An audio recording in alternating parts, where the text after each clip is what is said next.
Oke, nah materi hari ini kita akan bahas terkait mendeploy aplikasi di Linux server ya. Oke, nah jadi untuk agendanya, pertama nanti kita akan lihat apa itu web server, gitu ya. Kemudian kita akan coba mendeploy juga web servernya ke Linux OS, gitu ya. Setelah itu juga ada database server, ada backend service, gimana cara konekin dari backend service ke database, terus juga menghandle reverse proxy dari web server ke backend service gitu ya. Nah, materi-materi ini adalah beberapa kasus real gitu ya. Jadi beberapa yang paling sering dikerjakan oleh tim DevOps gitu dan juga developer biasanya di project pembuatan software aplikasi lah gitu ya. Nah, oke, kita lihat di materi yang pertama. Nah, kira-kira ada yang tahu apa itu web server? Eh, Jadi kalau setahu saya, jadi kalau ada request diarahinnya ke web server dulu nggak sih, Mas? Oke. Terus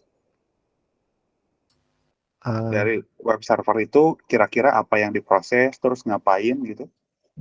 Web server juga bisa jadi reverse proxy, jadi buat ngehandle kalau ada requestnya yang nge-spam gitu, nanti bisa di atur lagi gitu biar gak ada spamming request gitu sih, Ya, kayak betul. pakai Nix gitu ya. Betul, betul. Oke, nah jadi sepakat ya gitu.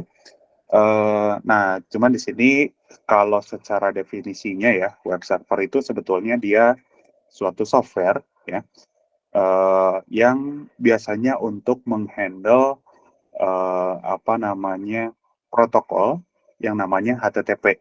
Nah, ada yang tahu kan HTTP apa? Protokol. Ya, protokol ya. Nah, HTTP ini biasanya bentuknya berupa teks gitu ya, berupa teks, hypertext gitu ya. Nah, untuk mentransport suatu file dari klien ke server gitu. Nah, jadi karena si web server ini arsitekturnya klien server, jadi nanti gitu ya, si klien ini dia akan merequest suatu data ke server.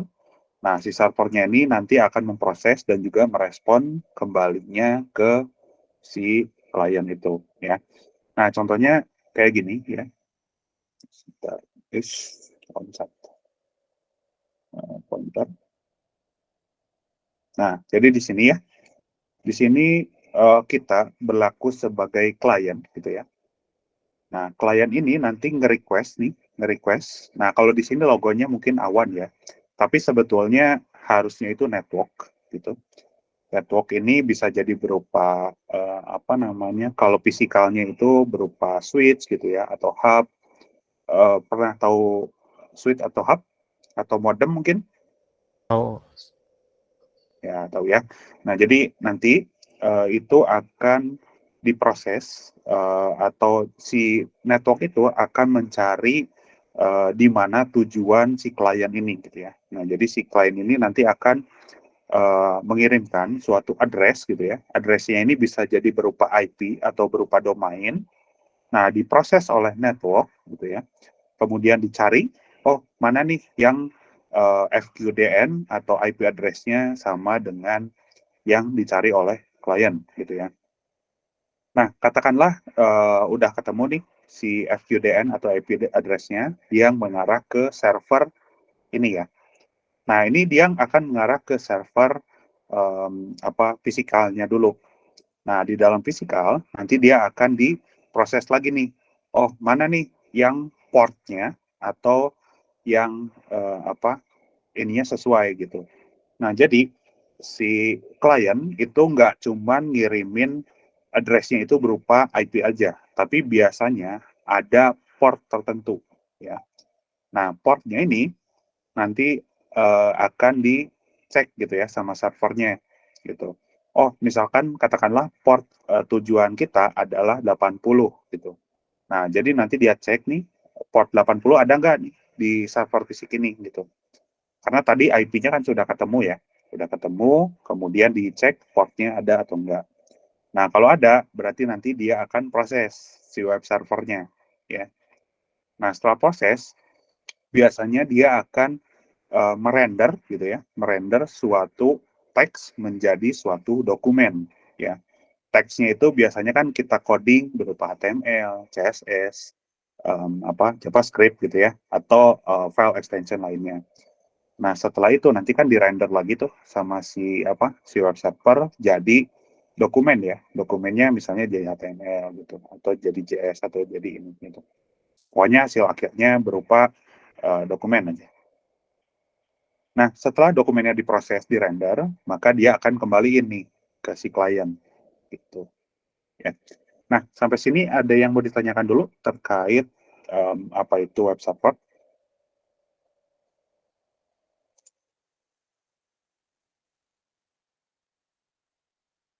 Oke, aman ya. Kayaknya udah sering biasa pakai lah ya. Oke, next. Selanjutnya. Hmm,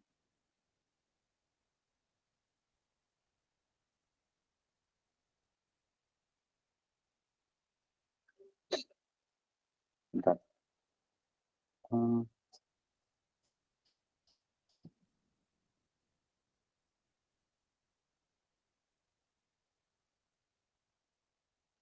Oke, nah selanjutnya di sini ada teknologi yang namanya. Oke. Nah, di sini ada web server teknologi ya. Kita akan coba lihat secara ini apa namanya terminologinya. Web server itu sebetulnya apa? Ya. Nah, tadi kan kalau kita lihat web server itu berupa software ya. Nah, software yang dijalankan di sisi server gitu. Nah, web server ini dia tadi arsitekturnya ada klien, ada server. Nah, kira-kira ada yang tahu klien itu apa aja? Klien itu yang akses kan. Yang akses. Nah, bisa berupa apa aja tuh? Saya berupa apa aja gimana ya, Mas? Misalnya device-nya gitu, misalnya. Komputer, uh, HP gitu. ya, betul. Terus ada lagi? Email. Oke, betul. Ada lagi?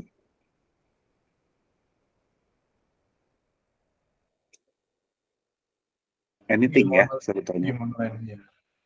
Jadi, apa namanya, yang intinya klien itu yang melakukan request ya, request untuk device-nya anything. Apapun yang bisa merequest ke server, itu sebetulnya dianggap klien gitu ya. Nah, untuk server, ya server tadi, servernya adalah, kalau di sini web server, berarti kan software web servernya gitu. Nah, contohnya ada yang tahu apa? Salah satu software web server, Mix, ya. Terus ada lagi? Apache, HTTPD. Oke, oke, nice. Betul ya. Jadi salah satunya ada Nginx atau Nginx gitu ya. Ada HTTPD, ada Apache, ada lagi Tomcat gitu ya, ada Jira dan lain-lain gitulah, banyak ya. Nah, itu secara ini ya arsitektur. Nah, kemudian ada lagi yang namanya request dan juga respon ya. Nah, request itu sebetulnya sama seperti yang saya jelasin barusan ya. Jadi klien itu dia akan merequest ke server gitu ya dengan ada searching tadi lah gitu ya. Kurang lebih sama kayak tadi gitu. Nah, kemudian di sisi request sama respon ya. Di sini ada tadi kan kalau saya sebutin gitu ya. Kita nggak hanya cuman ada request sama respon aja kan ya. Nah, jadi setiap request itu dia pasti punya yang namanya specification ya. Nah, specification-nya itu kayak apa? Nah, jadi ini kalau kita coba googling ya. HTTPS server request specification.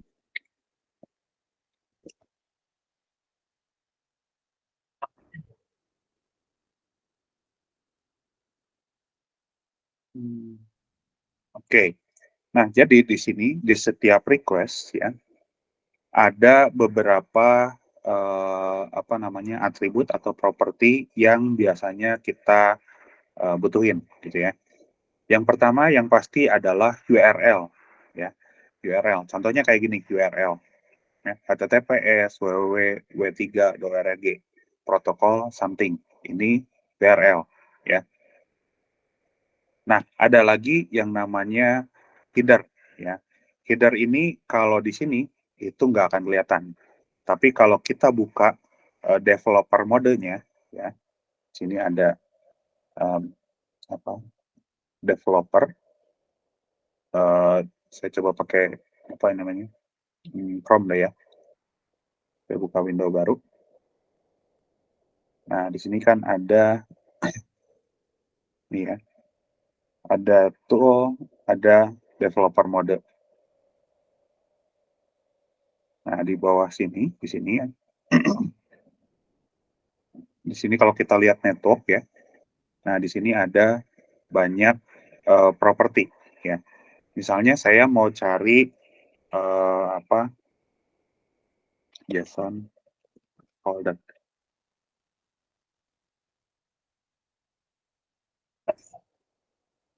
Nah, di sini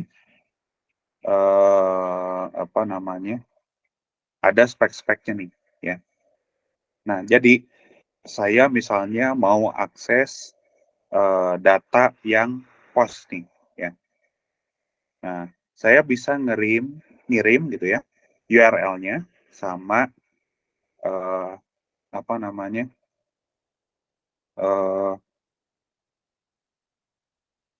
datanya gitu ya. Nah, untuk data di sini ada beberapa macam ya di sini. Nah, datanya itu di sini bisa pakai get, bisa pakai post, bisa pakai put, bisa pakai fetch ya. Nah, ini punya ketentuan masing-masing. Jadi, kalau get, ada yang tahu get ini untuk apa? Ambil data. Hmm? Ambil data. Ambil data. Terus kalau untuk post? Untuk ngirim data. Kirim data. Tapi apakah bisa untuk ngambil data? Enggak kayaknya. Normalnya get doang. Normalnya get. Oke. Sebetulnya bisa juga ya. Nah, di sini kan kalau kita lihat get itu ngambil data ya. Post juga sebetulnya bisa ngambil data. Nah, apa yang membedakan antara get sama post? Ada yang tahu nggak? Kalau get datanya dikirimkan lewat URL, kalau post Mhm. di backend. Di backend atau di property body? Jadi buat Di body ya, betul. Nah, jadi beda simpelnya gitu ya. Kalau kita pakai metode get gitu ya, datanya itu nanti akan diikut sertakan di URL gitu ya. Nah, URL-nya nanti akan berbentuk yang namanya query param gitu ya. Ini ada namanya HTTP query param parameters ya. String query kalau di sini namanya. Nah, string query itu jadi contohnya kayak gini ya. Jadi pertama biasanya diikut sertakan dengan URL ya, URL. Terus nanti di sini di akhir ada tanda tanya ya. Tanda tanya ini mewakili nama variabel terus sama dengan value-nya apa gitu. Jadi nanti kalau kita kirim gitu ya pakai metode get ya ini namanya kelihatan di URL ini gitu. Seperti ini. Gitu ya. Nah, kalau metode post itu nanti dia akan disimpannya bukan di URL ya, tapi nanti dia disimpan di body. Contohnya XML event.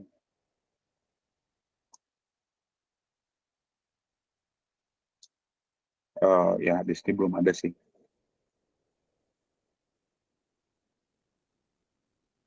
Nah, ini kan kalau ini pakai get ya defaultnya. Kalau mau pakai post dia nggak bisa pakai URL ya, tapi harus pakai tools yang namanya misalnya kayak Postman, Curl atau lain-lain ya. Nah, intinya nanti kita bisa kalau ada post gitu ya, post request itu datanya akan disimpan di body gitu ya. Nah, di sini ada beberapa properti nih. Ini ada request URL-nya sini. Ada metodenya pakai get. Ada statusnya 200. Ini dari mana? Remote address. Ini IP-nya. Terus ini ada beberapa header ya. Header itu kayak metadatanya. Misalnya kayak dia ngaksesnya kapan, expirednya kapan gitu ya. Terus dari server apa gitu. Kita bisa lihat dari sini. Gitu. Nah, terus juga kita bisa view datanya nih. Datanya berbentuk apa? Datanya kalau kita lihat di sini bentuknya. Nah, ini content type-nya itu bentuknya application JSON. Jadi kalau kita lihat gitu, ini dia bentuknya JSON gitu ya. Nah, ini bentuknya kenapa gini? Jadi udah dirapihin sama si browsernya gitu. Nah, ini kalau kita lihat hasil ininya raw datanya kayak gini ya. Ini bentuknya JSON. Gitu. Oh ya, ada yang tahu apa itu JSON?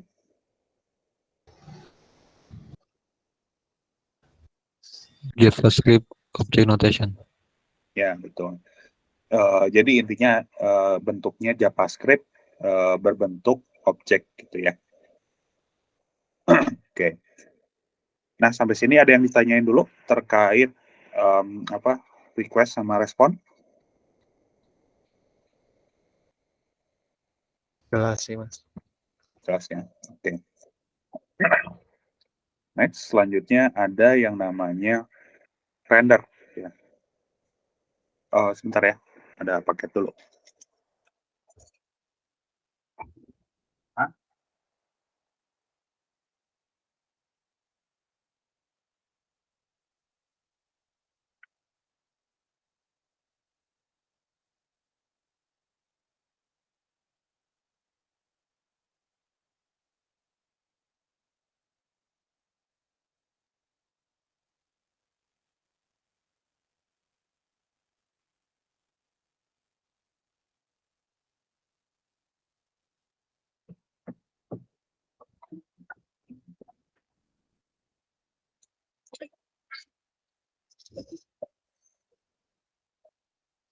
Oke, I'm back.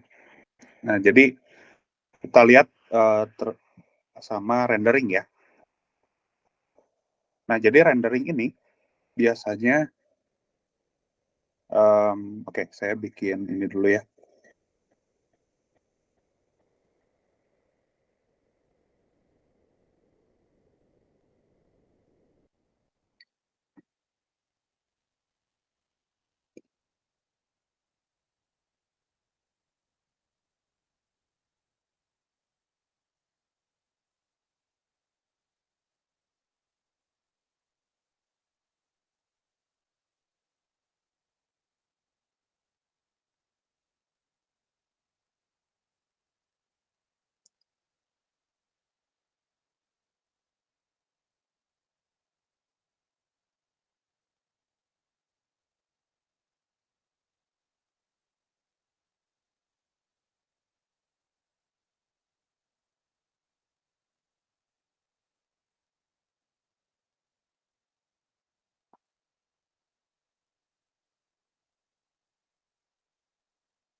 Oke,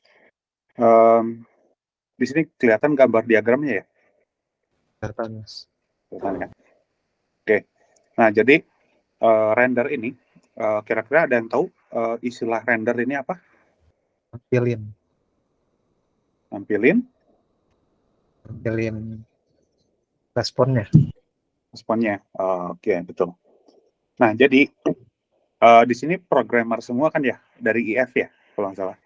PPL. PPL ya? Programmer. Oke, programmer. Oke, nah jadi biasanya itu kan kita coding ya. Ada proses yang namanya coding. Coding. Nah, coding itu kan biasanya kalau bikin web, biasanya kan nggak jauh-jauh dari nulis HTML ya, bentuk HTML di apa namanya atau pakai yang ini deh supaya lebih jelasnya. Coding, kita coding itu nulis misalnya katakanlah Java atau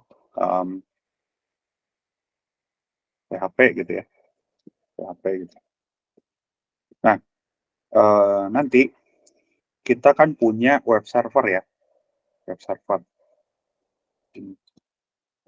Web server. Nah, si web server ini dia akan menerjemahkan gitu ya bahasa yang kita tulis menjadi dokumen file yang dimengerti oleh klien gitu ya.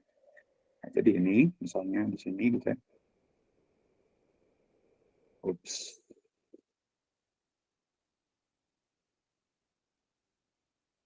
Nah, di sini dia akan menerjemahkan nih bahasa Java, bahasa PHP atau lain-lainnya gitu ya. Nanti biasanya akan dikompil gitu ya, sama si web server, terus diterjemahkan menjadi beberapa dokumen. Misalnya jadi HTML gitu ya. Terus jadi ada lagi jadi CSS gitu ya. Terus ada lagi jadi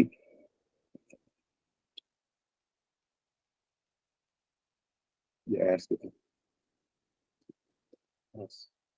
Nah, file-file ini ya nanti akan dikirimkan ke klien tadi yang request.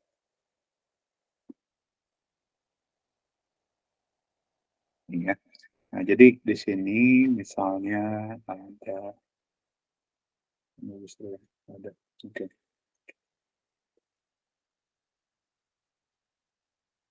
Ya, misalkan inilah ya. Ini ada klien gitu ya. Klien dia akan nge-request gitu ya. Enggak tuh pakai codingnya. Ini klien dia akan server.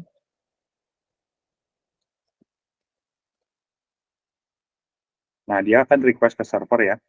Nah, si server dia akan nyari ke file sumbernya ya atau coding aslinya gitu. Misalkan Java, terus ada lagi PHP, terus nanti di compile gitu ya, terus di translate sama si web server akan diterjemahkan menjadi HTML, CSS ini gitu ya. Nah, dokumen-dokumen ini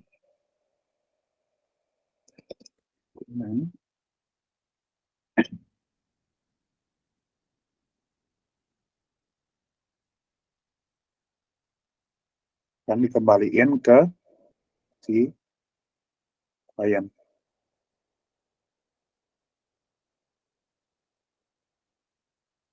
Gitu. Ya. Nah, sampai sini ada yang ditanyain dulu tentang proses ininya. Server itu kayak browsernya gitu, Mas. Apa? Website itu kayak browsernya gitu. Bukan. Web server ini tuh dia software ya, atau engine yang mentranslate bahasa ini, bahasa pemrogramannya.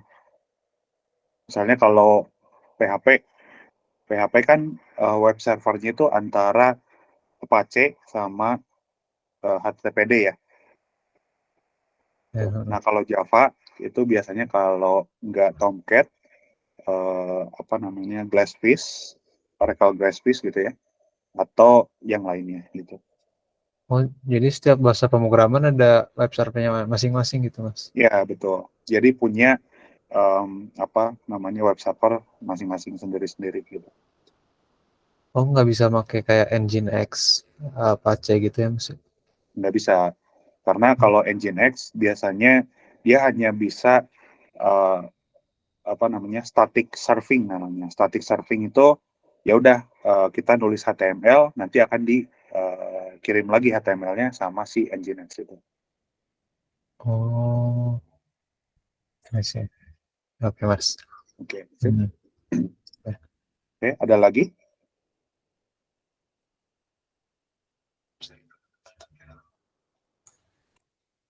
Kang Oke, izin aman ya. nanya, Ya, jadi di hari ini kita lebih fokus yang di bagian web server ini ya, ya betul. Di peran web web server dulu. servernya ya. Hmm, Ya, itu aja Mas nanya. Oke, sip. Oke, ada lagi? Untuk web server itu Mas, kayak Heroku itu web server ya Mas? Kalau Heroku itu lebih ke platform sebetulnya. Di Platform. Nah, dalamnya ya nanti di dalamnya dia akan ngekompilin source code yang kita buat gitu ya. Jadi binary, terus binary-nya itu akan disimpan di web server itu gitu. untuk diagram ini, jadi klien itu langsung berhubungan dengan server. Ya, betul. Dia kontak dulu servernya. Di servernya ada ada binary si ininya atau enggak gitu ya, source Hmm. code-nya. Atau sebetulnya dia kalau di PHP gitu ya, di PHP itu dia kebalik nih. Jadi di depannya itu web servernya dulu. Oh, sorry. Saya bikin ini baru deh.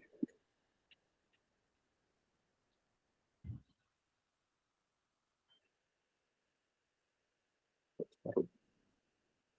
Oke. Nah, jadi ini ya, bahasa pemrograman ini di belakang biasanya. Jadi di depan itu web server. Ini server itu server fisik ya. Server fisik. Client ini harusnya network dulu. Kalau secara infra ya, secara infra dan ininya. Di sini network.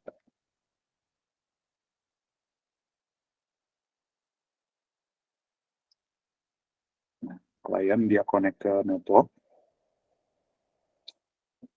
Network dia connect ke server. Si server di dalamnya ada web server ya. Itu software. Ada web server. Nah, di dalam web server ini ada berbagai macam program gitu ya.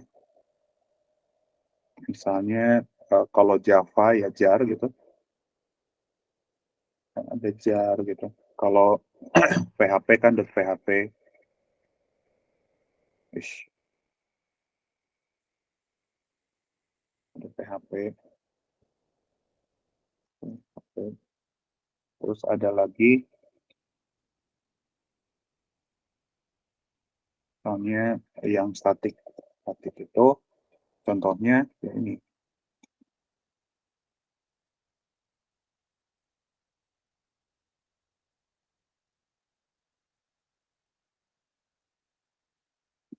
Nah, statik itu ini HTML, CSS, sama JavaScript. Nah, ini ngaco.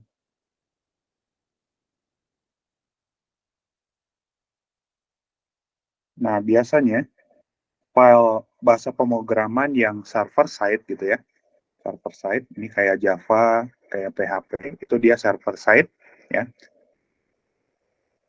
Nah, server side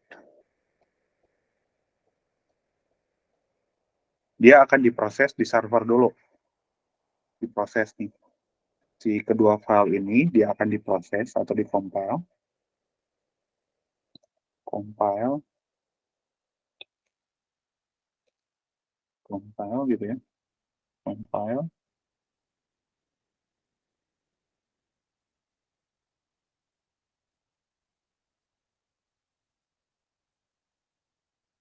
atau di render sama si web server. Nah, hasilnya dia akan menjadi static dokumen.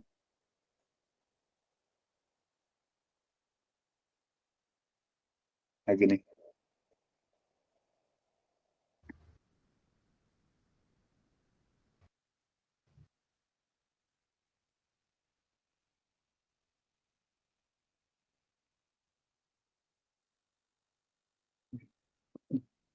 Ya gitu. Nah, kayak gini.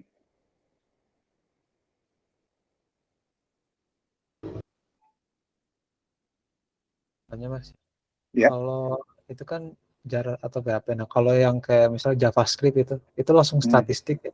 Statik, Langsung betul. Langsung statik. Jadi Jadi, lebih cepat gitu, nggak compile dulu gitu. ya betul. Karena nggak perlu diapa-apain kan sama si web servernya. Web servernya ini tinggal surfing aja. Kalau yang ini harus di-compile dulu, gitu. Berarti itu ada ngaruh ke performansinya gitu ya? Iya, betul. Betul. Jadi, karena ada compile atau render gitu ya, dia ada latensinya gitu. Karena ada proses lagi. Makanya kenapa sekarang banyak front end gitu ya, front end developer itu pakainya kayak Angular gitu ya, kayak Vue.js. Karena itu hasilnya sudah CSS, HTML, CSS sama JavaScript kan. Hasil compile-nya itu. Nah, beda dengan bahasa pemrograman kayak dulu ya. Dulu itu ada namanya Java Web. Java Web itu jadi kita nulis HTML bentuknya JSP. Terus ada juga PHP tuh. Nah, kalau PHP kan nanti hasil akhirnya tujuannya adalah jadi HTML juga kan sebetulnya. Nah, cuman dia lewat proses interpreter gitu ya. Jadi di interpreter dulu, nanti baru jadi HTML, terus di serving. Nah, kalau Angular, terus Vue gitu ya, terus ada React.js gitu, itu karena udah HTML, jadi si web server ini nggak perlu nge-compile lagi gitu.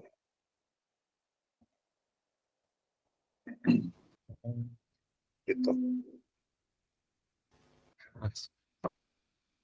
Oke. Permisi Mas mau nanya. Ya. Berarti kalau misalnya pakai Vue atau Angular gitu, di diagramnya habis web server langsung ke static gitu? Iya, betul. Dia langsung surfing aja. Oke, Mas terjawab. Terima kasih. Oke, siap. Oke, nah itu terkait render konten ya. Nah, terus juga ada respon. Nah, respon ini terkait apa yang kita dapat ke si kliennya gitu. Nah, kalau dulu semua respon itu pasti bentuknya HTML, CSS, JS ya. Nah, kalau sekarang bentuknya itu biasanya dibagi dua. Ada statik gitu ya. Statik itu ya pasti HTML, CSS, JavaScript. Nah, kalau untuk teknologi yang ini, web server, dia nggak akan, sekarang itu udah hampir nggak pernah yang nge-render CSS, HTML, JS lagi. Tapi biasanya bentuknya data. Ya. Data ini bisa jadi bentuknya JSON. Oh, sorry. Bukan bentuknya. Tapi ini dokumen. Jadi bentuknya itu bisa jadi JSON, bisa jadi XML, gitu. Atau ada lagi biasanya PDF. PDF itu ya biasa file dokumen PDF, gitu. Nah, sekarang teknologinya itu kayak gini, gitu ya. Untuk backend biasanya itu dia hanya mengekspos datanya berupa JSON, XML atau enggak PDF. Nah, sedangkan untuk yang client side gitu ya, kayak dia Angular gitu, dia pasti outputnya jadi ini gitu. Nah, ini juga sama, dia bentuknya dokumen. Ya.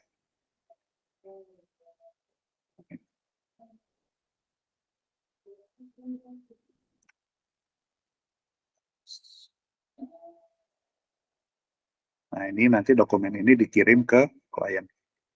Gitu.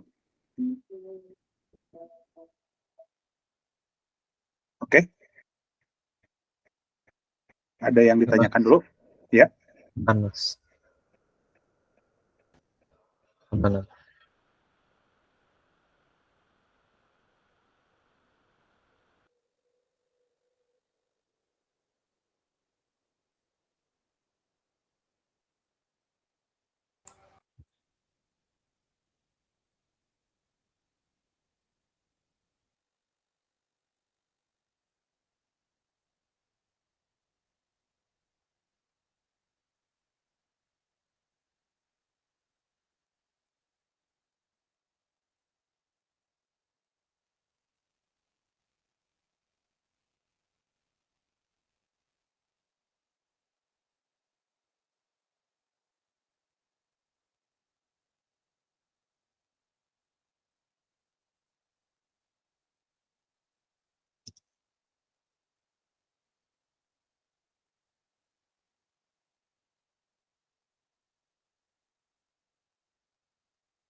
Oke, karena ini azan, kita break dulu ya, 15 menit. Oke, Mas.